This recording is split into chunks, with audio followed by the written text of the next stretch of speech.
Kajian Kitab.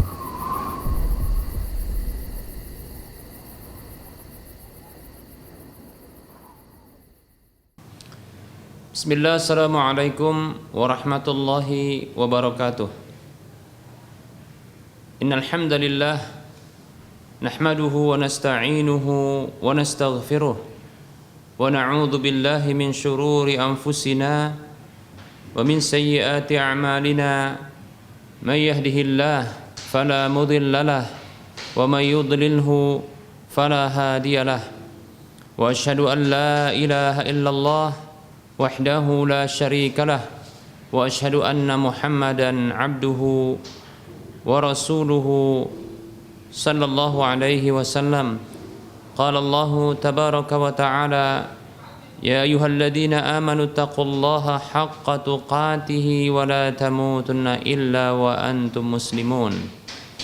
Ya ayyuhan nasu taqu rabbakumul ladzi khalaqakum min nafsin wahidah wa khalaqa minha zawjaha wa bassa minhuma rijalan katsiran wa nisaa'a wattaqullaha alladzi tasaaluna bihi wal arham innallaha kana 'alaikum raqiba. Ya ayyuhalladzina amanu taqullaha wa qulu qawlan sadida yuslih lakum a'malakum wa yaghfir lakum dhunubakum wa may yuti'illaha wa rasulahu faqad faza fawzan 'azima. Amma ba'd, fa inna asdaqal hadisi kitabullah wa khairal huda huda Rasulillah sallallahu alaihi wasallam wa syarral umuri muhdatsatuha wa kullu muhdatsatin bid'ah wa kullu bid'atin dhalalah wa kullu dhalalatin finnar. Para hamba Allah rahimani wa rahimakumullah, para pemirsa Rosyad TV dan para pendengar Radio Medan Mengaji, serta para pemirsa media-media sunnah yang turut serta menyiarkan kajian ini. Alhamdulillah, senantiasa kita bersyukur kepada Allah Subhanahu wa taala, di mana Allah Subhanahu wa taala selalu dan senantiasa berbuat baik kepada para hambanya. Selawat serta salam kita ucapkan untuk nabinya Muhammad sallallahu alaihi wasallam. Semoga Allah Subhanahu wa taala memasukkan kita ke dalam surganya. Semoga Allah Subhanahu wa taala menjauhkan kita dari segala keburukan dalam kehidupan dunia dan akhirat kita. Amin ya rabbal alamin. Teruntuk kepada para media yang terus serta menyiarkan kajian ini, kami ucapkan syukran jazilan wa jazakumullahu khaira. Baik para hamba Allah rahimani wa rahimakumullah, kita akan masuki pembahasan baru di fasal yang ke-7, namun masih dalam kitab Minhajul Muslim di bab yang kedua tentang adab. Pembahasan adab akan menyentuh pembahasan yang baru, yaitu Al-Faslus Sabi'u, fasal yang ke-7, Adabul ukhuwati fillahi wal hubbi wal bughdhi fihi subhanahu wa ta'ala. Adab persaudaraan karena Allah, cinta dan benci karena Allah Subhanahu wa ta'ala. Al-muslimu bihukmi imanihi billahi ta'ala la yuhibbu idza ahabba illa fillahi. Seorang muslim dihukumi dengan keimanannya kepada Allah Subhanahu wa ta'ala, tidaklah dia mencinta tatkala ia mencinta melainkan karena Allah. Wala yubghidu idza abghada illa fillahi, dan tidaklah ia membenci tatkala ia membenci melainkan karena Allah. Wali'annahu la yuhibbu illa ma yuhibbu Allah wa rasuluhu, dan bahwasanya tidaklah ia mencintai melainkan sesuatu yang dicintai oleh Allah dan Rasulnya. Wala yakrahu illa ma yakrahu Allah wa rasuluhu, dan tidaklah seorang muslim itu membenci kecuali apa yang dibenci oleh Allah dan Rasulnya. Fahuwa idzan bihubbillahi wa rasulihi yuhibbu. Maka jika demikian, seorang muslim itu karena cintanya kepada Allah dan Rasulnya, dia pun mencinta. wa bi bughdihima yubghidu, dan karena cintanya dan karena bencinya, ya, karena benci kebencian Allah Subhanahu wa taala dan Rasulnya, maka dia pun membenci. Wa daliluhu fi hadza qaulur Rasul sallallahu alaihi wasallam. Dalil tentang hal ini adalah sabda Rasulullah sallallahu alaihi wasallam, hadis yang dikeluarkan oleh Imam Abu Daud dalam kitab Sunannya. Nabi kita Muhammad sallallahu alaihi wasallam beliau bersabda, "Man ahabba lillahi wa abghadha lillahi wa a'ta lillahi wa mana'a lillahi faqad istakmalal imana." Baik para hamba Allah rahimani wa rahimakumullah, Rasulullah sallallahu alaihi wasallam beliau bersabda yang artinya, siapa saja yang mencintai karena Allah Subhanahu wa taala dan membenci karena Allah Subhanahu wa taala, memberi karena Allah Subhanahu wa taala, menahan sesuatu karena Allah Subhanahu wa taala, maka sungguh dia telah menyempurnakan iman. Masya Allah. Baik para hamba Allah rahimani wa rahmakumullah, mestinya demikian seorang mukmin, seorang muslim. Cinta dan bencinya atau tindakannya itu karena Allah Subhanahu wa taala. Karena dia cinta kepada Allah Subhanahu wa taala. Demikian. Ini yang disebut dengan ya al-hubbu fillah wal bughdhu fillah, ya, yaitu cinta dan benci karena Allah Subhanahu wa taala.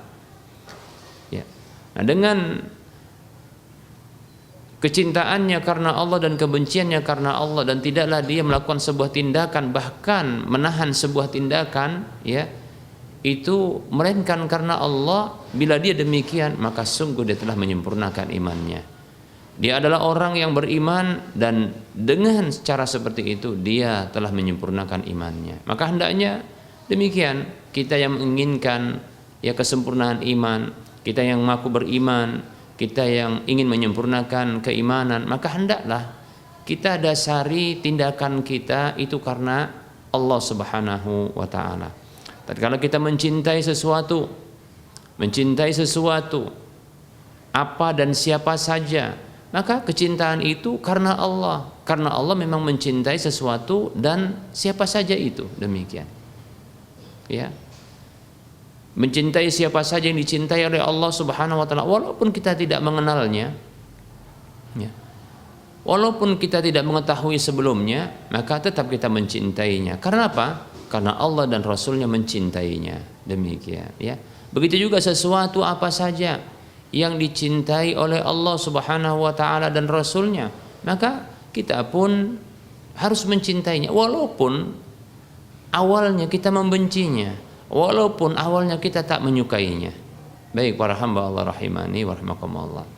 Nah, sedikit kita menyentuh dalam masalah ini. Contohnya adalah, maaf, ini syariat poligami. Kita katakan syariat poligami, ya. Nah, ini yang saat ini banyak, ya, orang-orang yang mengaku cinta kepada Allah, cinta karena Allah. Banyak orang mengaku sunnah, ya, orang mengaku dirinya pengikut sunnah, tapi dia benci, ya. Dia benci dengan syariat poligami ini, ya. Dia benci dengan syariat poligami, syariat yang telah Allah Subhanahu wa taala tetapkan ini. Baik itu, ada orang yang membenci, ini golongan pertama, membenci syariatnya. Sama sekali ketika disebutkan tentang poligami, dia benci sama sekali, dia benci dengan syariat poligami, benci sebenci-bencinya, ya. Tidak ada yang muncul dalam benaknya kecuali kebencian. Maka itu teraplikasi dan terbuktikan dengan ucapan lisan, ungkapan yang menunjukkan kebencian terhadap syariat ini. Ini kelompok yang pertama, memang dia benci, ya, dia benci. Baik para hamba Allah rahimani wa rahimakumullah, padahal ya kebencian dia terhadap, ya, ketidaksukaan dia terhadap syariat yang Allah turunkan ini, maka ini bisa membatalkan amalnya, ya, bisa membatalkan amalnya. Allah Subhanahu wa taala di dalam surah Muhammad ayat 9 Allah mengatakan, a'udzu billahi minasyaitonir rajim, dzalika bi annahum karihu ma anzalallahu fa ahbata a'malahum. Yang demikian itu disebabkan karena mereka itu membenci apa yang telah Allah turunkan, maka Allah membatalkan amal-amal mereka. Masya Allah. Nah, ini kebencian seperti ini. Ini kelompok orang yang pertama seperti ini, benci dia. Ya. Begitu juga ada kelompok yang kedua yang sesungguhnya dia tidak benci syariat poligami secara zat hakikatnya, namun dia membenci tatkala syariat itu berlaku pada dirinya. Ya, dia benci syariat itu bila berlaku pada dirinya. Dia tak menyukainya. Ya. Nah, ini para wanita, sebagian wanita begini, dan ini yang banyak terjadi ya pada wanita-wanita pengikut sunnah. Ya. Yang mereka memang tak membenci zat syariat poligami itu secara umum dan mutlak, namun mereka membenci syariat poligami itu bila terjadi pada diri mereka. Bila terjadi pada diri mereka, yaitu tatkala suaminya itu poligami, melakukan syariat poligami ini, dia benci, pelakunya dibenci, sang suami dibenci, dan siapa saja yang seperti suaminya pun bisa jadi dibenci karena sebab itu. Bahkan orang-orang yang berbicara dengan bicara poligami itu kan akan mendapatkan lampiasan kebenciannya. Baik para hamba Allah rahimani wa rahimakumullah. Ini menunjukkan bahwasannya kedustaan di dalam lisannya yang mengatakan benci dan cinta karena Allah. Ya. Benci dan cinta karena Allah. Mestinya kalau dia cinta karena Allah Subhanahu wa taala dan dia cinta karena Rasulullah SAW, maka hendaknya dia mencintai apa saja yang dicintai oleh Allah dan Rasulnya. Mencintai apa saja yang dicintai oleh Rasulnya. Tahukah kita mengapa Allah Subhanahu wa taala mensyariatkan sesuatu? Itu dikarenakan Allah Subhanahu wa taala mencintai sesuatu tersebut. Ya. Tidaklah Allah Subhanahu wa taala ya memerintahkan sesuatu melainkan sesuatu yang diperintahkan tersebut itu Allah Subhanahu wa taala cintai pula.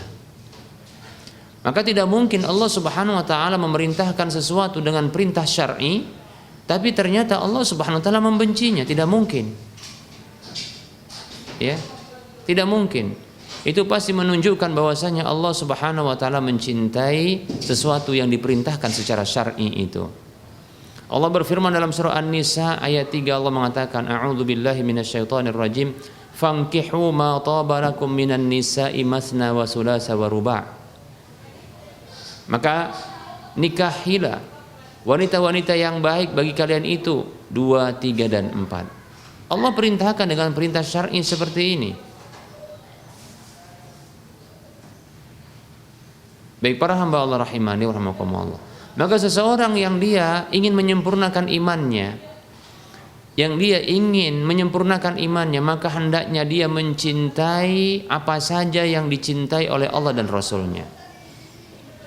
Semua syariat Allah Subhanahu wa taala terkait dengan perintah-perintah, tidaklah Allah memerintahkan melainkan sesuatu yang diperintahkan itu pasti dicintai oleh Allah Subhanahu wa taala apabila perintah itu perintah syar'i. Dan kita tahu bahwasanya syariat poligami adalah perintah syar'i. Walaupun para ulama mereka berbeda pendapat tentang poligami ini, apakah hukumnya boleh, apakah hukumnya ya sunnat, apakah hukumnya wajib, demikian. Maka mereka merincinya demikian. Yang jelas Allah perintahkan dalam ayat ini. Dan itu perintah syar'i. Disepakati oleh para ulama itu perintah syar'i, demikian. Para hamba Allah rahimani wa rahimakumullah, bila Anda jujur seorang yang beriman, bila Anda jujur ya ingin menyempurnakan iman, maka cintailah apa yang dicintai oleh Allah dan Rasulnya. Cintailah apa yang dicintai oleh Allah dan Rasulnya. Ya. Bagi Anda laki-laki, maka jangan Anda membenci apa saja yang telah Allah perintahkan, termasuk syariat poligami.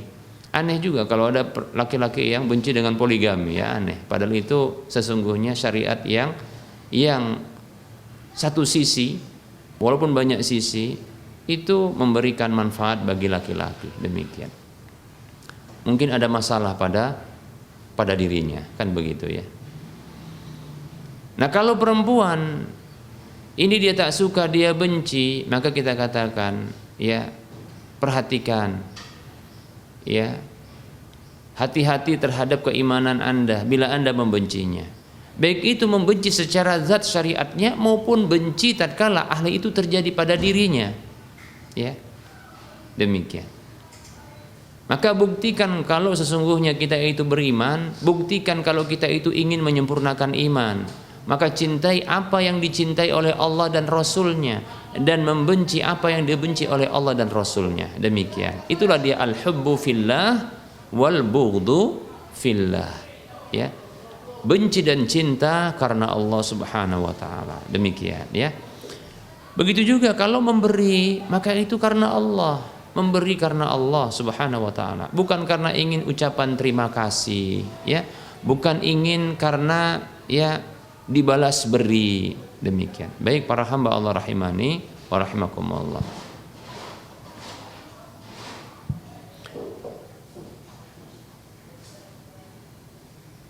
Allah Subhanahu wa taala berfirman dalam surah Al-Insan ayat 9. Allah Subhanahu wa taala berfirman dalam surah Al-Insan ayat 9 yang menceritakan tentang orang-orang yang dipuji oleh Allah Subhanahu wa taala, yaitu orang-orang al-abrar, ya, yang Allah sebutkan di ayat yang ke-5 dari surah Al-Insan ini. A'udzu billahi minasyaitonir rajim. Innal abrara yashrabuna min ka'sin kana mizajuha kafura. Lihat, ya. Allah berfirman yang maknanya sesungguhnya para al-abrar, yaitu orang-orang yang berbuat albir, kebajikan, mereka akan minum kelak, ya, dari gelas yang isinya adalah air kafur. Masya Allah. Ya, kalau kita katakan air kafur sekarang mau diminum tidak bisa, itu bisa muntah itu orang, ya. Ini kafur harus diminum, ya. Tidak bisa. Tapi nanti ketika di surga ini jadi kenikmatan, ini menjadi sebuah kenikmatan. Oleh karenanya surga itu, kata Allah Subhanahu wa taala dalam hadis qudsi, ya, adalah sesuatu yang tak pernah dilihat oleh mata, tak pernah didengar oleh telinga, dan tak pernah terbetik dalam dada manusia. Ya, coba saja, ya, air kafur barus atau kafur untuk, ya, untuk bangunan. Nah, itu di sini ya kita katakan itu tidak bisa dikonsumsi, tapi insya Allah di surga kelak itu malah bisa. Oleh karenanya itu hanya sama dalam nama namun berbeda dari sisi hakikatnya. Demikian, ya. Kata Allah Subhanahu wa taala, a'dattu li'ibadiyas salihin ma la 'ainun ra'at wa la udhunun sami'at wa la khatara 'ala qalbil bashar. Aku siapkan bagi hamba-hambaku yang soleh, yang berbuat kesolehan, apa saja balasan, tentunya di surga balasan tersebut, yang tak pernah dilihat oleh mata, tak pernah terdengar oleh telinga, dan tak pernah terbetik dalam dada manusia. Tak pernah terdengar oleh telinga hakikat seperti ini. Coba bayangkan air kafur diminum, kafur barus itu diminum. Ada nggak di dunia ini kafur barus diminum?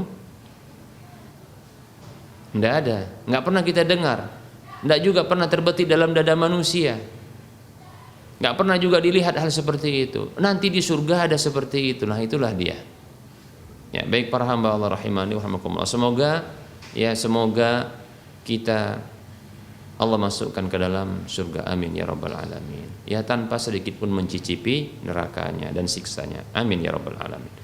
Baik, di ayat yang ke-9 Allah Subhanahu wa taala mengatakan, a'udzu billahi minasyaitonir rajim, innama nut'imukum liwajhillahi la nuridu minkum jazaa'a wala syukura.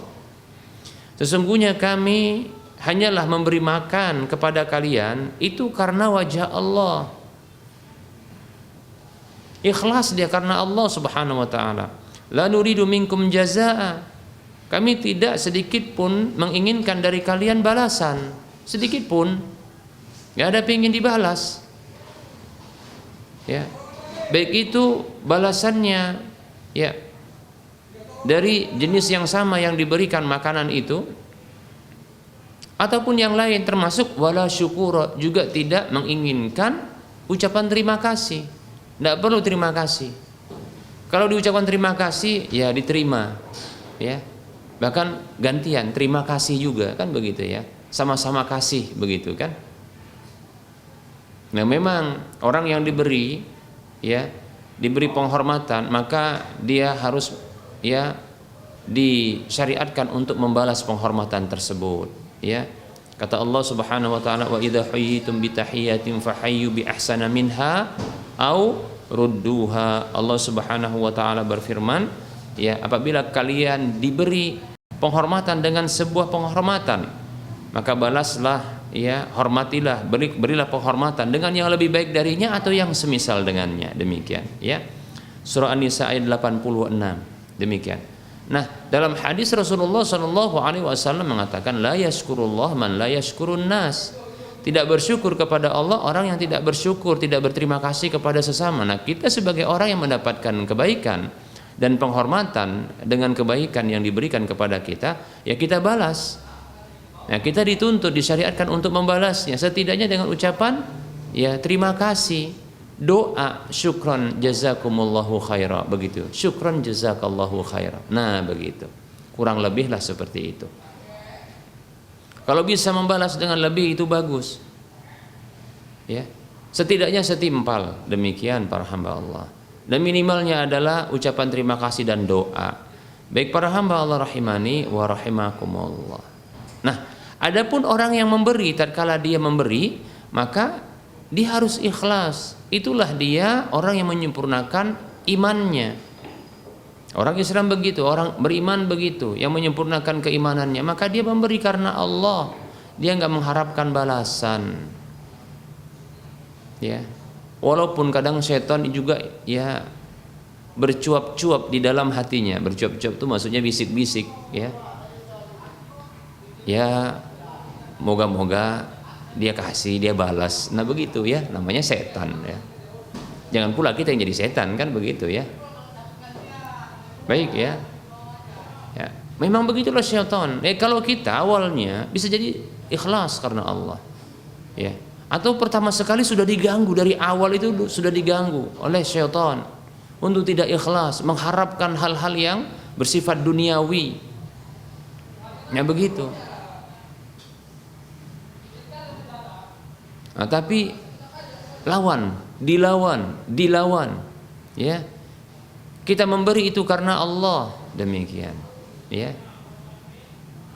Ya, tidak perlu kita mendapatkan, tidak perlu kita berharap, ya, agar diberi balasan apapun, ya, diberi ucapan terima kasih, nggak perlu kita mengharapkannya, demikian. Ya, kalau kita diberi, diterima, ya.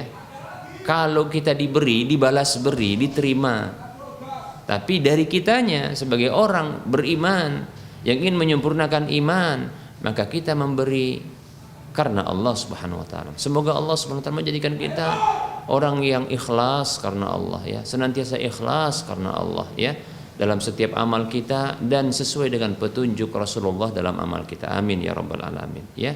Nah, seperti itu. Jadi memberi karena Allah Subhanahu wa taala, tidak mengharapkan apapun, ya. Bahkan orang yang kalau dia berbuat kebajikan dan kebaikan dengan amal-amal solehnya, itu dia harapkan dunia. Masya Allah, ini yang kita khawatirkan, ya, yaitu dia nggak mendapatkan apapun kecuali di akhirat kelak dia dapatkan neraka. Na'udzubillah min dzalik. Allah Subhanahu wa taala berfirman di dalam surah Hud ayat 15 dan 16. Allah mengatakan, a'udzubillahi minasyaitonir rajim. Man kana yuridul hayatad dunya wa zinataha nuwaffi ilaihim a'malahum fiha wa hum fiha la yubkhasun. Ulaika alladziina laisa lahum fil akhirati illa an-nar wa habita ma sana'u fiha wa batilum ma kanu ya'malun. Allah berfirman yang artinya, siapa saja yang menginginkan dengan amal-amal kebajikannya, dengan kebaikan-kebaikannya, ya, dengan ibadah-ibadahnya, kehidupan dunia wazinataha dan perhiasannya, kehidupan dunia dan perhiasannya. Ya, kehidupan dunia itu banyak. Ada harta, ada wanita, ada tahta, begitu katanya, ya. Ya. Ada harta, ya harta berupa uang, kendaraan, rumah, nah seperti itu. Ada wanita, yaitu wanita yang ingin dia nikahi. Ini pasangan hidup. Kalau dia perempuan ya pasangannya laki-laki, kan begitu, ya. Kemudian ada tahta, yaitu kedudukan, jabatan, itu yang diinginkan. Itulah kehidupan dunia dan perhiasannya. Pernak-pernik dunia itu seperti itu. Nah, seseorang yang dia beramal kebajikan, berbuat kebaikan, melakukan amal-amal soleh, amal-amal ibadah, itu dia hanya mengharapkan kehidupan dunia dan perhiasannya. Ternyata Allah katakan, nuwaffi ilaihim a'malahum, kami akan balas kepada mereka itu amal-amal mereka, amal-amal soleh, amal kebajikan, amal kebaikan mereka itu, amal ibadah mereka itu kami akan balas fiha, di dunia. Wahum la yubkhasun, mereka nggak akan dirugikan, nggak akan dikurangi, nggak akan rugi mereka, nggak akan dikurangi, akan diberi.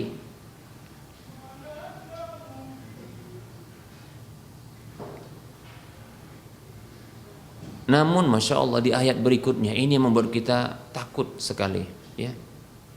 Semoga Allah melindungi kita dari sifat yang seperti ini. Amin ya rabbal alamin. Ya, jujur kita takut sekali. Apa kata Allah Subhanahu wa taala? Ulaika alladzina laisa lahum fil akhirati illan nar. Mereka itulah orang-orang yang tidak mendapatkan bahagian sedikit pun di akhirat kecuali neraka. Ya Allah. Kita orang beriman, kita yakini kehidupan di akhirat itu kehidupan kekal abadi. Kehidupan akhirat itu kehidupan yang selama-lamanya. Malah dia nggak mendapatkan kebaikan dari amal-amal yang dilakukannya, karena keinginan dari mengamalkan amalan tersebut, melakukan amalan tersebut adalah untuk balasan dunia semata. Malah yang didapatkan adalah neraka. Na'udzubillahi min dzalik. Summa na'udzubillahi min dzalik. Ya. Nas'alullah al-'afwa wal 'afiyah wassalamah. Kita minta kepada Allah kemaafan, agar Allah memaafkan kesalahan kita dalam niat-niat kita yang keliru. Dan kita minta kepada Allah ya keafiatan, penjagaan dan keselamatan dari segala keburukan di dunia dan di akhirat. Lebih-lebih di akhirat, ya. Neraka, na'udzubillah min dzalik, ya. Sesuatu yang sangat menakutkan bagi setiap hamba beriman tentunya, ya. Ya, orang kafir pun nanti ketika masuk neraka dia menakutkan sekali, dia takut sekali. Ya, baik para hamba Allah rahimani wa rahimakumullah. Jadi ketika memberi itu ikhlas, ya. Allahumma inna nas'aluka al-ikhlas wal isabah fi jami'i a'malina. Ya Allah, kami meminta kepadamu ya Allah keikhlasan dan ketepatan di dalam seluruh amal-amal kami. Amin ya rabbal alamin, ya. Nah, seperti itu, ya. Kita harus ikhlas, ya. memberi itu karena Allah Subhanahu wa taala. Begitu juga wa mana'alillah, ya, menahan itu karena Allah Subhanahu wa taala. Ketika memang menahan itu karena Allah. Contohnya ketika mungkin ada orang yang meminta kepada kita, meminta sesuatu. Ya sesungguhnya kita bukanlah orang yang pelit. Kita bukanlah orang yang kikir untuk berbagi dan memberi. Tapi permasalahannya kalau kita beri, ini akan membuat dia ini, ya, semakin menjadi-jadi di dalam kemaksiatannya kepada ilahi Rabbi. Nah begitu ya. Dia semakin menjadi-jadi berbuat kemaksiatan kepada Allah Subhanahu wa taala, semakin menjadi-jadi. Atau itu akan mendorong dia untuk, ya, untuk berbuat kemaksiatan kepada Allah. Maka kita cegah, kita tahan.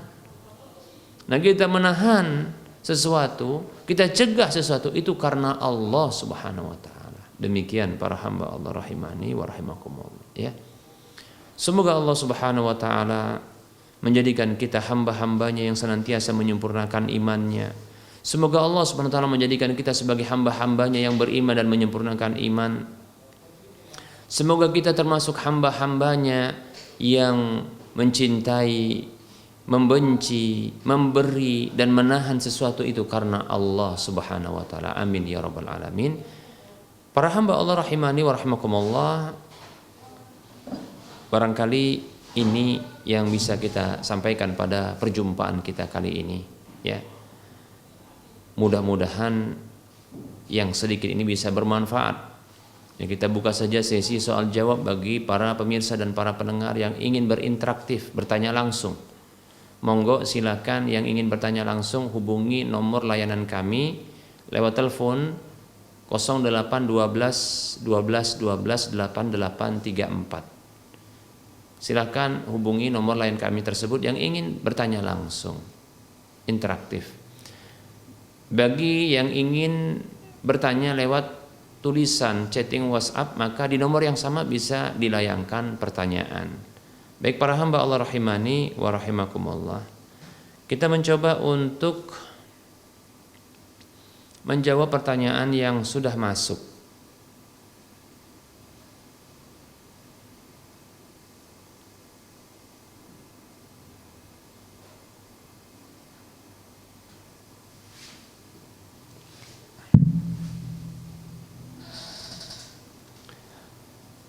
Ada pertanyaan, saya terjerat pinjaman pinjol. Apa itu? Pinjaman online. Ya baik. Pinjol, pinjaman online. Sampai 15 juta saya hitung. Saya sedang saya hanya digaji 35 juta per bulan.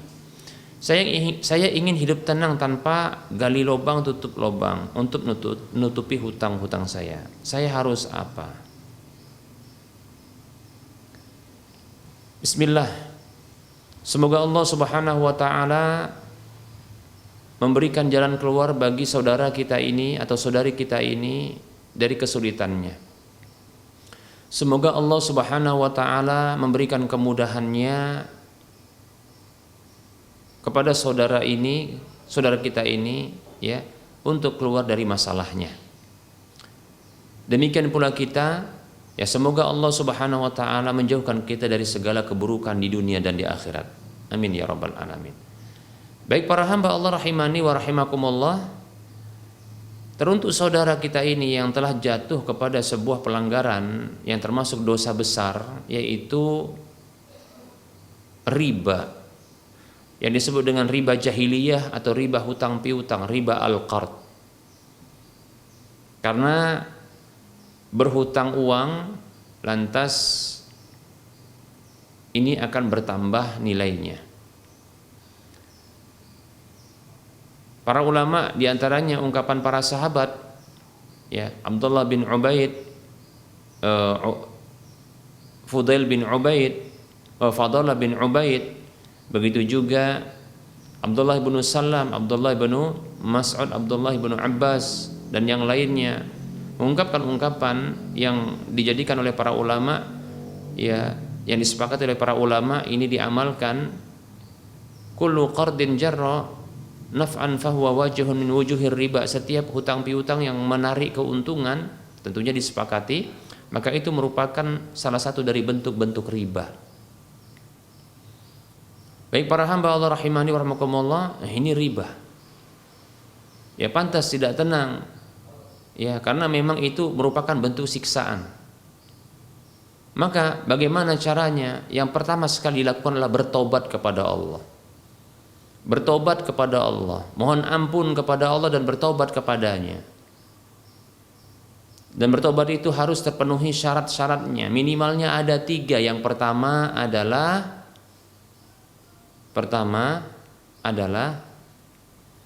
al-iqla'u, melepaskan diri dari dosa tersebut, dilepaskan. Yang kemudian yang kedua adalah ya an-nadmu, yaitu menyesal. Bahkan Rasul mengatakan dalam hadis riwayat Ahmad, an-nadmu taubatun, menyesal itu merupakan taubat, demikian. Kemudian yang ketiga adalah al-azmu, yaitu bertekad untuk tidak mengulangi. Bertekad untuk tidak mengulangi, demikian. Baik, ini yang pertama. Ya, bertobat. Nah, di antara konsekuensi taubat itu adalah ya menjauhi lingkungan yang seperti ini. Ya, pinjaman online berarti tidak usah lagi main-main online, begitu. Ya. Cari lingkungan yang baik dan benar. Cari lingkungan yang soleh dan solehah. Soleh bagi laki-laki, solehah bagi perempuan. Nah, seperti itu. Ya. Terus belajar agama itu diantaranya. Nah, supaya kita mendapatkan nasihat seterusnya, supaya ya kita terjaga insyaallah taala, karena kita dalam lingkaran dan bingkai nasihat. Ya, kita sering dapat ya peringatan, diingatkan, nah untuk beribadah, untuk beramal, demikian. Dan kita diingatkan ya untuk tidak melakukan pelanggaran, demikian ya. Baik, ini yang pertama. Bisa juga disebut dengan yang kedua tadi, yang berikutnya sudah kita sebutkan ya. Yang ketiga adalah bayarkan pokoknya saja. Berapa pokok dari uang yang dijadikan hutang, yang diambil sebagai hutang dari pinjaman online ini.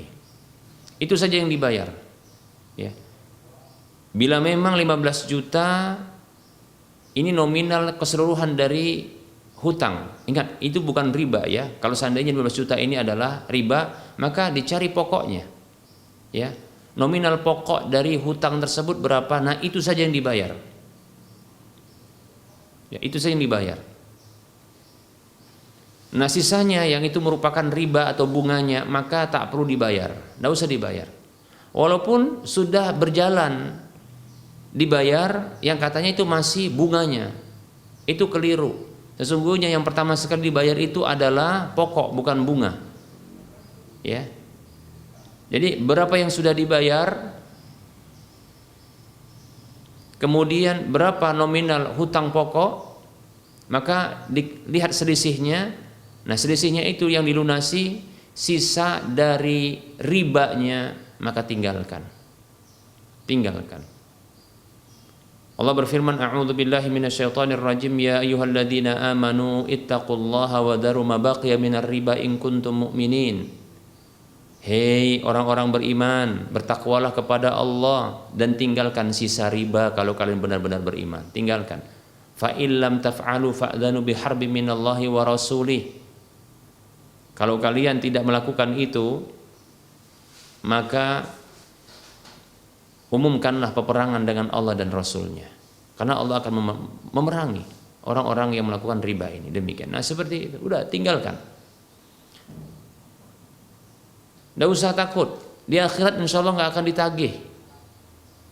Saya nggak tahu di dunia, karena saya nggak tahu ya pinjaman online ini apa konsekuensinya. Kalau seandainya tidak ada apapun, tidak ada barang jaminan, ya, tidak ada apapun kecuali mungkin hanya data saja. Data contohnya barangkali apa itu KTP, ya. Nah, ini saja yang diberikan, nggak usah takut, ya, nggak usah takut. Hak mereka sudah diberikan, ya. Kenapa? Nominal dari hutang pokok sudah dibayarkan. Setelah itu sudah, nggak usah dibayarkan bunganya. Bahkan kalau dibayarkan bunganya itulah jadi riba. Demikian. Jangan takut kalau nggak bayar bunga. Yang jelas yang pertama sekali dibayar itu bukan bunga. Walaupun mereka menyebutnya itu bunga yang baru dibayar. Sementara apa? Pokoknya itu belakangan. Itu pinter-pinteran. Ya. Nah, itulah dia langkah-langkah syaitan untuk menjerat manusia agar terus jatuh ke dalam riba, terjerat riba. Nah, begitu. Ya. Masa bodoh saja dengan mereka, abaikan itu, ya, karena yang sudah diberikan itulah pembayaran atas nominal pokok. Itu bukan bunga, pokok. Walaupun mereka mengatakan bunga. Hitung sudah berapa yang dibayarkan kepada mereka, itulah dia apa? Pembayaran hutang pokok, demikian, ya. Nah, sisanya kalau ada tersisa tersisa dari nominal pokok hutang, maka tetap dibayar, tidak boleh nggak dibayar. Nah, kalau yang tersisa itu adalah apa? Ribanya, bunganya, maka tidak boleh dibayar.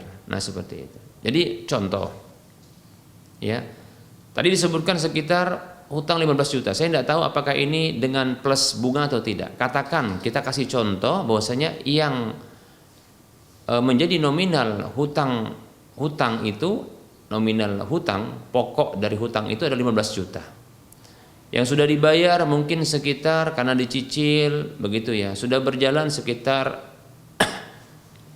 3 bulan. Itu sudah barangkali 5 juta yang sudah dibayar. Yang kata mereka 5 juta itu dianggap adalah bunga. Maka kita katakan tidak, itu pokok, pembayaran hutang pokok. Sudah. Berarti masih ada hutang pokok tersisa sekitar 10 juta. Maka bayar 10 juta. Sudah bayar terus 10 juta. Sudah selesai 15 juta dibayar. Nah, mereka menagih katanya pembayaran pokoknya, tidak perlu dibayar. Karena sisanya itulah riba, demikian. Nah, seperti itu contoh saja. Abaikan, apalagi kalau tidak ada apapun yang mengikat. Kalau dari sisi barangkali, ya, dari sisi dari sisi kekuatan hukum, tidak ada kekuatan hukum barangkali, saya tidak tahu. Ya, mungkin sekedar KTP saja. Kalau KTP itu tidak kuat, ya, karena KTP itu bisa dicari, ya, di media-media itu, ya, demikian. Jadi jangan takut, demikian. Apabila tidak ada, ya, barang jaminan, ya, barang jaminan, ya, kepada mereka, maka tidak usah takut. Yang penting bayar pokoknya. Di akhirat insya Allah kalau sudah terbayar pokoknya, yang tersisa adalah itu ribanya, tidak perlu dibayar. Itu tidak akan ditagih oleh Allah. Bahkan kalau ada yang menuntutnya, yang menuntut ini akan diperkarakan oleh Allah. Dia akan mendapatkan, ya, pertanggungjawaban atas tuntutannya, demikian. Nah, seperti itu, jangan takut. Di dunia pun sama, jangan takut, demikian, ya. Tapi ingat, bertobat, semoga Allah Subhanahu wa taala memberikan jalan keluarnya. Wallahu taala a'lam.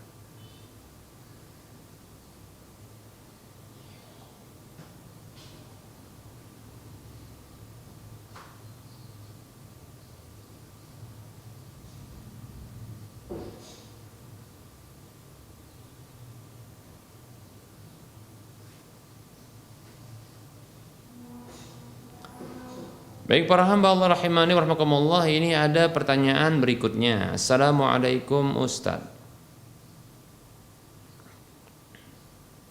Saya mau nanya, saya setiap malam sholat tahajud, tapi kadang bangun mendekati subuh, kadang belum selesai, sudah dengar adzan, gimana sholat saya Ustaz? Apakah tidak sah? Baik, ya.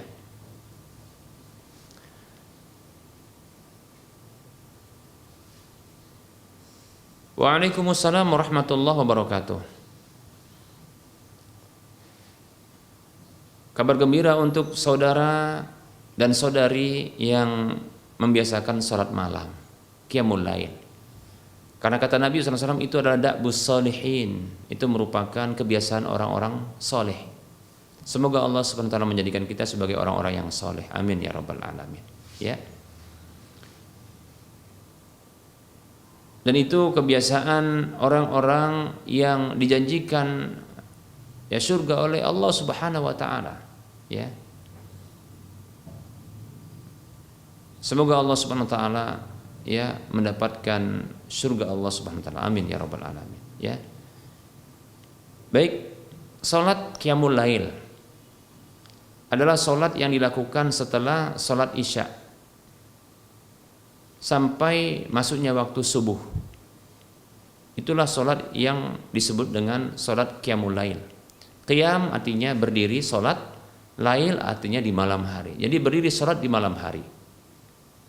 Demikian.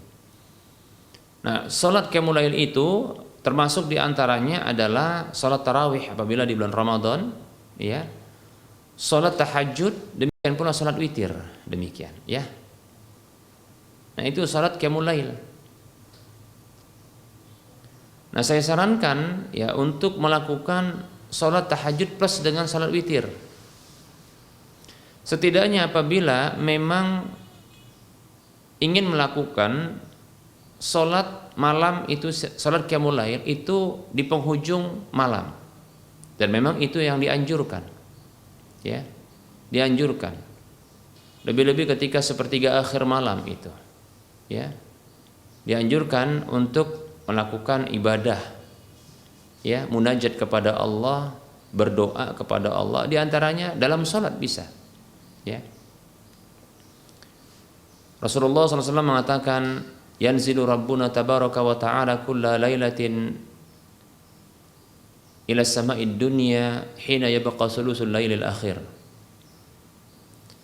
Rabb kita Allah Subhanahu wa taala tabaraka wa taala itu turun ke langit dunia setiap malam tatkala tersisa malam itu sepertiga akhirnya. Fayaqulu, Allah mengatakan, man yas'aluni fa'utiyahu, siapa yang mau meminta kepadaku sehingga aku berikan kepadanya. Wa man yad'uni fa'astajiba lahu, siapa yang mau berdoa kepadaku sehingga aku kabulkan untuknya.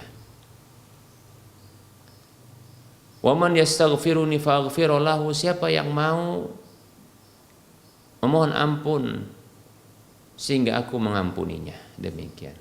Masya Allah, ya. Nah, seperti itu. Silakan doa dalam sholat tersebut, ya. Nah, sholat qiyamul lail, ya, itu bisa sholat tahajud plus dengan witir, ya, ditutup dengan witir. Bahkan Rasul mengatakan sallallahu alaihi wasallam, ya, ij'alu akhiru salatikum billaili witra, jadikanlah ya salat terakhir kalian di malam hari itu salat witir. Demikian, ya, salat witir. Jadi salat malam itu diakhiri dengan salat witir, demikian. Walaupun boleh untuk witir di awal malam kalau khawatir nggak bisa bangun. Itu menunjukkan bahwasanya witir lebih afdal ketimbang salat tahajud, ya. Kata Abu Hurairah radhiyallahu anhu, "Ausani khalili bisalasin." Kekasihku Nabi Muhammad sallallahu alaihi wasallam itu berwasiat kepadaku dengan 3 hal. Ya. Di antaranya adalah siyamu salasati ayyamin min kulli syahrin. Puasa 3 hari dari setiap bulannya. Kemudian berikutnya adalah, ya, waraq'atay duha, berwasiat kepadaku untuk salat duha, 2 rakaat salat duha. Kemudian wa an utira qabla an anam, agar aku berwitir sebelum aku tidur. Demikian, ya. Lihat, ini witir sebelum tidur itu bagi orang-orang yang khawatir terluputkan salat witir. Nah, ini menunjukkan witir itu lebih afdal ketimbang salat tahajud. Demikian. Karena sampai diwasiatkan agar witir dulu sebelum tidur. Kalau yang lain terluputkan tidak mengapa, tapi jangan sampai witir, kira-kira begitu. Walaupun hukum yang benar untuk salat witir adalah sunnah, bukan wajib, demikian ya. Baik. Nah, apabila ternyata ketika hendak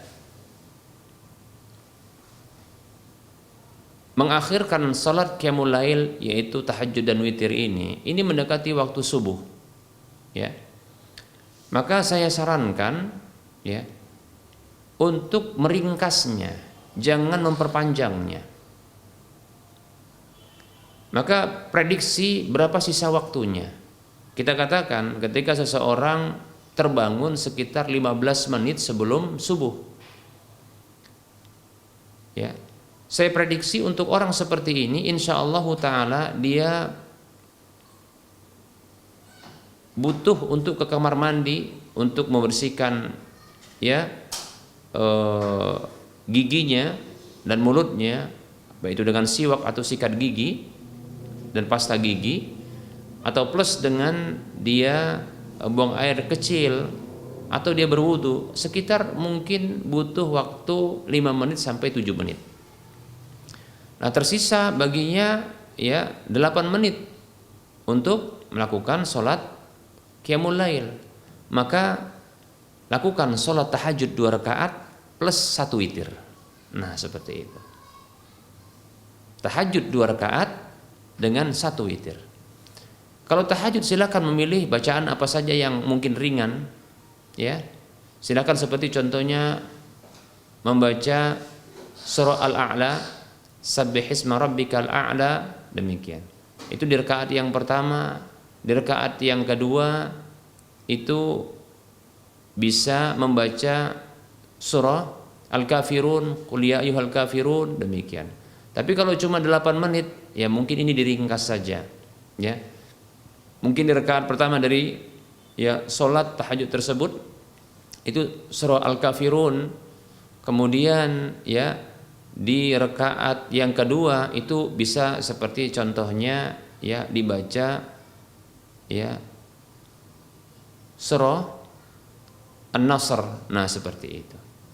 Nah, kemudian 1 rakaat surat witir sebagai penutupnya itu dibaca Al-Fatihah terlebih dahulu, kemudian baru baca surah Al-Ikhlas, Qul huwallahu ahad. Nah, insyaallah taala ini bisa selesai. Nah, demikian ya.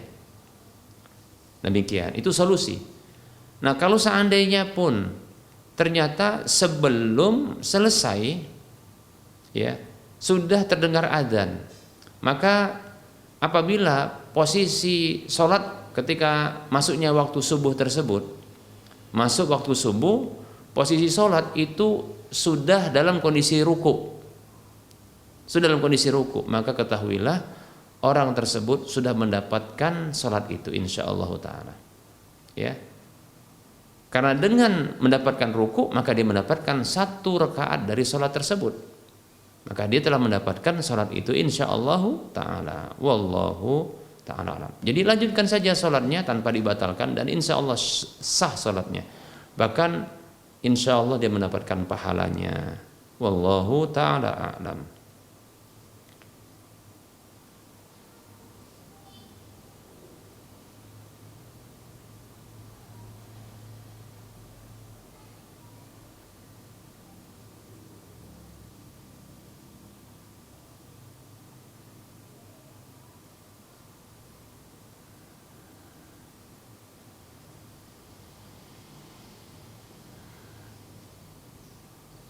Ada pertanyaan, Assalamualaikum Ustaz, semoga Ustaz selalu dalam keadaan sehat, amin.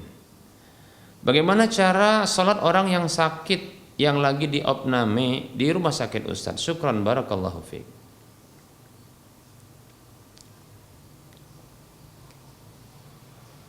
Waalaikumsalam warahmatullahi wabarakatuh. Semoga Allah subhanahu wa ta'ala senantiasa memberikan kebaikan, kesehatan dan penjagaan dari keburukan kepada sang penanya, amin ya rabbal alamin, ya.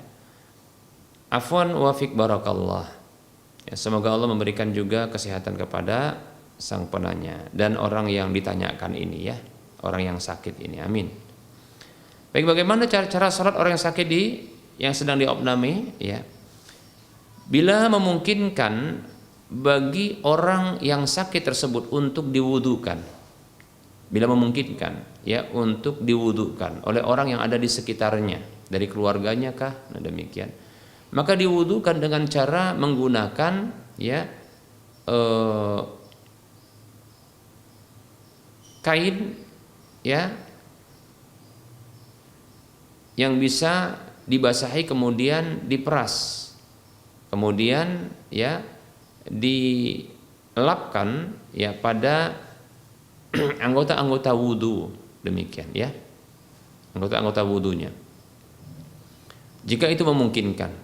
Nah, apabila tidak memungkinkan, tidak bisa, karena tidak bisa bergerak, sementara tidak ada orang di sekitar, ya, tidak ada orang di sekitarnya. Kalaupun ada orang di sekitarnya, maka itu orang yang berlainan jenis, ya, maka tidak bisa berwudu dan tidak bisa juga bergerak ke kamar mandi, demikian, ya, maka cukup bertayamum. Atau kondisinya memang orang yang sakit ini tidak bisa menyentuh air sebagaimana yang divonis oleh dokter, untuk sementara waktu tidak boleh diinteraksikan dengan air, maka yang seperti ini cukup bertayamum saja. Bertayamum itu adalah dengan, ya, memukulkan, ya, menepukkan tangan ini pada objek yang diperkirakan ada debu. Seperti contohnya adalah tempat tidur itu sendiri, insya Allah ada debunya walaupun tipis. Dinding itu ada debunya walaupun tipis, insya Allah ada, ya. Demikian, maka tidak mengapa insya Allah taala. Setelah itu diusapkan pada wajah dan kepada, ya, kedua tangan, ya, dua telapak tangan, sudah cukup. Kemudian sholat, bagaimana sholatnya? Apabila memang sulit untuk berdiri, ya sholatnya dalam kondisi, ya, duduk. Kalau tidak bisa duduk, maka berbaring. Nah, demikian. Adapun menghadap kiblat, ya, bila memungkinkan untuk bisa dihadapkan ke arah kiblat, ya, seperti dengan miring ke arah kiblat, ya, seperti itu, atau selonjor kaki menuju ke arah kiblat dan posisi punggung diganjal dengan bantal agar dada ini bisa sedikit, ya, mengarah ke arah kiblat, demikian. Nah, seperti itu. Bila memungkinkan maka lakukan, ya. Nah, seperti itu, ya. Kemudian sholat. Nah, sholatnya tidak boleh dikosor, ya, yaitu dipendekkan, kecuali rumah sakit tempat berobat ini adalah menempuh jarak safar jauh, ya. Contoh ternyata berasal dari, kita katakan, wilayah pelosok, ya, lalu ia berobat opname di rumah sakit katakanlah di Medan ini, ya. Pelosok itu contohnya seperti, ya, tebing tinggi, ya, yang agak jauh sedikit, ya, seperti barangkali Kisaran, ya. Ini contoh kalau di wilayah Sumatera Utara, ya. Yang jelas menempuh jarak sebagaimana pendapatnya ulama madzhab Syafi'i atau Hambali, yaitu sekitar 85 km. Nah, maka ini boleh dikosor sholatnya, bahkan boleh dijamak juga. Tapi kalau tidak dalam kondisi jarak safar, tidak dalam kondisi safar, ya, maka sholat tidak boleh dikosor, tidak boleh dipendekkan, tetap dia dengan jumlah rakaat yang sama seperti biasa. Hanya saja boleh dijamak kalau merepotkan, ya, boleh dijamak, yaitu zuhur dengan asar boleh digabungkan, maghrib dengan isya boleh digabungkan, ya, tapi tidak boleh dikosor, tidak boleh dipendekkan. Berarti kalau zuhur dengan asar 4 rakaat, zuhur 4 rakaat, asar. Maghrib dengan isya, maghrib 3 rakaat, kemudian isya 4 rakaat, demikian. Kemudian subuh di waktunya 2 rakaat. Nah, seperti itu, ya. Nah, ini bisa dilakukan demikian. Ya, boleh apabila memang sangat merepotkan, ya, sholatnya orang yang sakit tersebut, ya. Demikian. Ini dikiaskan dengan wanita yang mengalami istihadhah di zaman Nabi Shallallahu Alaihi Wasallam, ya. Baik, ya, wallahu taala a'lam.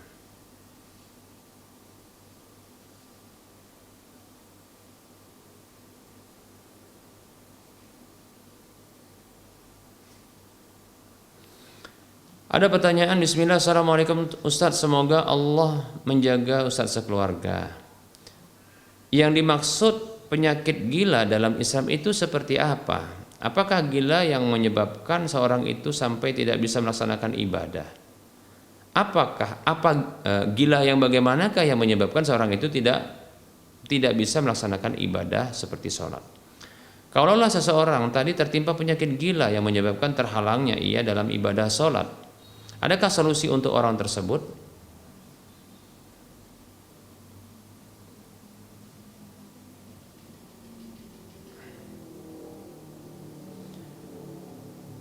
Waalaikumsalam warahmatullahi wabarakatuh. Semoga Allah Subhanahu wa taala menjaga kita semua dalam kebaikan dan menjauhkan kita dari segala keburukan di mana saja kita berada dalam kehidupan dunia kita dan akhirat kita. Amin ya rabbal alamin. Gila yang disebut dengan junun ya adalah tertutupnya akal sehingga tidak berfungsi ya akal itu sebagaimana layaknya biasa. Dan itu bisa ya tertutup sebahagian atau keseluruhan ya tertutup sebagian atau keseluruhan demikian. Nah kalau sebahagian tentunya dilihat ya apakah dia sadar di waktu-waktu tertentu ataukah di waktu yang lain dia gila. Nah demikian ya, maka dalam kondisi gilanya terangkatlah semua kewajiban ya, tidak ada beban syar'i bagi dirinya. Nah kalau keseluruhan sudah terangkat ya, Nabi SAW bersabda, rufi'al qalamu an salasin, diangkat pena pencatat amal dari 3 jenis orang. Yang pertama adalah anin naimi hatta yastayqidha, dari orang yang tidur sampai dia bangun. Wa anis sabi hatta yahtalima, yang kedua dari anak kecil sampai dia baligh. Yang ketiga adalah wa anil majnuni hatta yafiqa, dari orang gila sampai dia sadar siuman. Demikian ya. Nah seperti itu. Jadi bisa jadi dia secara sempurna tertutup ya, atau sebagian ya. Kalau sebagian dalam kondisi gilanya, maka itu tidak ada kewajiban syariat sedikit pun. Dalam kondisi sadarnya maka wajib baginya. Bagaimana indikasinya? Ya tinggal diajak berbicara, apakah nyambung ataukah tidak nyambung. Nah seperti itu. Dalam kondisi nyambung maka wajib. Nyambung itu maksudnya bisa diajak berbicara secara normal ya, begitu. Namun dalam kondisi tertentu nanti dia gila. Nah, dalam kondisi gilanya maka dia tidak ada kewajiban syariat sedikit pun. Demikian ya. Baik ya, termasuk sholat maka gugur dari orang yang gila, baik itu gila yang sebahagian atau gila keseluruhan. Ingat, kalau gila yang sebahagian berarti dalam kondisi gilanya. Adapun dalam kondisi sadarnya maka dia masih tetap wajib ya, wajib sholat, dan dia mendapatkan beban syariat. Demikian. Nah seperti itu ya. Baik. Nah ya, orang-orang di sekitar yang peduli dengan orang ini ya, seperti itu, masih wajib baginya untuk melakukan ibadah-ibadah ya, dalam kondisi dia tidak gila. Yang bilang gilanya sebahagian saja. Demikian ya. Dalam kondisi gilanya maka terangkat kewajiban bagi dirinya. Demikian ya. Apa solusi untuk orang seperti ini? Ya, coba dilakukan ruqyah pertama sekali ya, meruqyah. Karena ruqyah itu bisa untuk penyakit fisik dan psikis. Ya, diruqyah. Ya, tidak perlu orang lain, cukup orang tuanya didoakan seperti itu, dikasih terapi ruqyah, baca Al-Qur'an. Bisa juga dengan murattal Qur'an ya, diperdengarkan kepadanya, demikian untuk terapi, demikian seperti itu. Nah, apabila ternyata dia sudah mulai ya terperbaiki ya, mungkin berkurang kegilaannya, nah bisa dicari tahu apa sebab gilanya. Apakah karena keguncangan jiwanya, yaitu keguncangan jiwa itu sebabnya karena mungkin ada tekanan ya, ada masalah yang membuat dia tertekan. Nah demikian, maka yang seperti ini ya, dia diberi edukasi, penjelasan yang meringankan bahwasanya segala sesuatu itu atas takdir Allah SWT. Tidak perlu untuk difikirkan terlalu berlebihan, dan tidak perlu untuk menyalahkan diri pribadi dan orang lain. Ya cukup saja memperbaiki diri. Ini bisa jadi ya musibah yang menimpa adalah sebab kesalahan sendiri. Maka perbaiki ya dengan cara mohon ampun kepada Allah, istighfar dan taubat kepadanya. Nah seperti itu. Ya, Apa saja menimpa seorang muslim, maka ini sesungguhnya ini menjadi kebaikan baginya. Allah cinta kepadanya, Allah ingin memberikan pahala, Allah ingin menghapuskan dosa, nah seterusnya. Begitu sampaikan kepadanya agar musibah yang menimpa dia, masalah-masalah yang menimpa itu menjadi ringan baginya. Demikian, seperti itu. Namun apabila kegilaan itu disebabkan karena mungkin faktor benturan, maka ini diserahkan kepada ahli medis. Nah, seperti itu, ahli medis yang barangkali bisa melakukan operasi atau yang semisalnya, ya. Bisa juga berkonsultasi dengan psikiater atau psikolog. Wallahu taala a'lam. Ya. Jangan lupa orang tuanya mendoakan kebaikan untuk ya anaknya yang kena penyakit gila ini, ya. Wallahu taala a'lam. Baik, para hamba Allah rahimani wa rahimakumullah.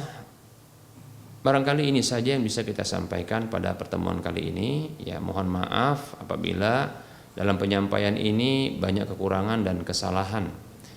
Kebenaran itu datang dari Allah Subhanahu wa taala, maka ambillah kesalahan dan kekeliruan serta ya kekurangan itu datang dari saya pribadi dan bisikan syaitan, maka tinggalkanlah. Kesalahan saya mohon kepada Allah agar Allah mengampuni dosa-dosa saya, kesalahan saya dan kekurangan saya, dan kepada para pemirsa dan para pendengar saya mohon maaf. Sebelum kita mengakhiri perjumpaan kita ini, seperti biasa kita memberikan motivasi kepada saudara seiman, saudara seislam semuanya. Mari kita berdonasi untuk membebaskan lahan yang nantinya di atas lahan ini akan dibangun Masjid Al-Muwahhidin, ya, dan beberapa fasilitas yang lainnya yang akan digunakan untuk kegiatan ya sholat fardu 5 waktu, kemudian sholat sunnah tentunya, kegiatan ibadah yang lainnya, kemudian kegiatan kajian-kajian ilmiah seperti yang sifatnya rutinitas, begitu juga yang berkala seperti tabligh akbar ataupun daurah, ya. Begitu juga kegiatan-kegiatan sosial yang akan dilakukan di atas lahan yang akan berdampingan dengan Masjid Al-Muwahhidin insyaallah taala, ya. Kekurangan dana kita sekitar 2,1 sekian miliar rupiah. Kita masih punya kesempatan yang besar untuk bisa bersumbangsih memiliki aset akhirat yang minimal pahalanya 700 kali lipatnya. Yang itu akan terus mengalir pahalanya walaupun kita telah tiada tatkala dimanfaatkan oleh manusia. Baik itu dalam urusan dunia mereka maupun dalam urusan akhirat mereka, agama mereka. Amin ya rabbal alamin. Kita masih punya peluang yang besar dan semoga Allah mempermudah dan menggerakkan hati kita untuk bisa berdonasi. Silahkan ya transfer ya rezeki yang telah Allah titipkan kepada Anda semua ya ke nomor rekening berikut ini, Bank Syariah Mandiri atau Bank Syariah Indonesia di nomor 7127485555 atas nama Yayasan Lajnah Dakwah Medan, kode bank 451. Dan Anda bisa melihat info ini di layar kaca Anda. Semoga bermanfaat dan semoga termotivasi. Mohon maaf atas segala kesalahan. Kita ketemu lagi di lain kesempatan. Wassallallahu ala Muhammad wa ala alihi wa ashabihi ajma'in. Subhanakallahumma bihamdika asyhadu an la ilaha illa anta astaghfiruka wa atubu ilaika walhamdulillahi rabbil alamin. Wassalamu alaikum warahmatullahi wabarakatuh.